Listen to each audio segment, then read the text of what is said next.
Eh ben, alors on dit que je suis vulgaire, bande de tête de mort. Allez, on se rejoint pour le débrief du FC Fight. Let's go.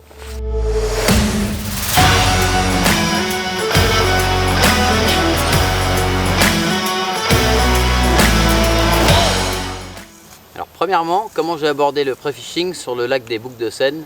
Alors c'est très simple, on est parti pêcher là-bas 3 semaines, un mois avant, il me semble. Donc on était déjà encore en début de saison, il faisait encore bien frais.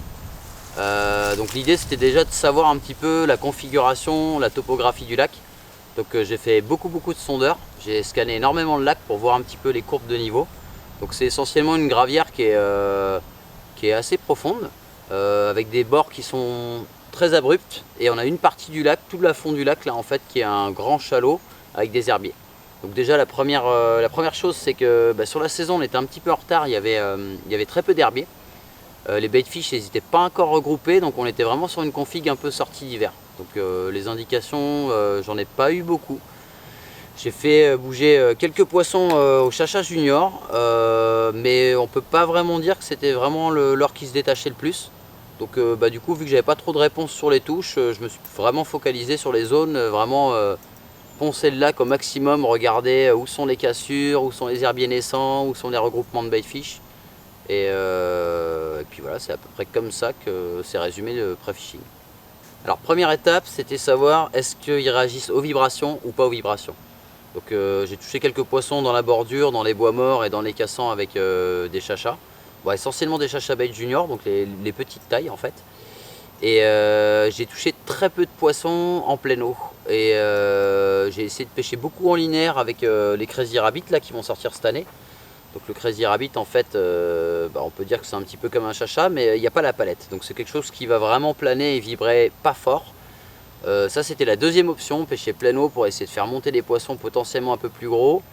Et ce qu'il en est ressorti, c'est que les poissons réagissaient quand même beaucoup aux vibrations, bien plus qu'aux autres leurres. Ouais, alors du coup après le pré-fishing, j'étais pas aux pièces, hein, j'avais pas de plan d'attaque vraiment défini. Je voulais vraiment savoir comment était le lac parce qu'en fait c'est vraiment une période de l'année où ça va changer très vite.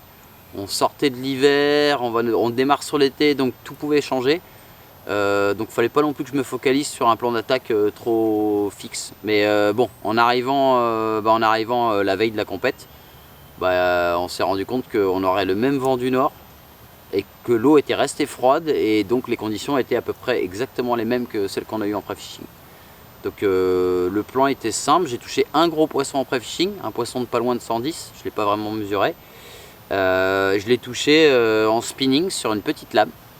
Donc vraiment le schéma à contre-pied de la pêche du brochet.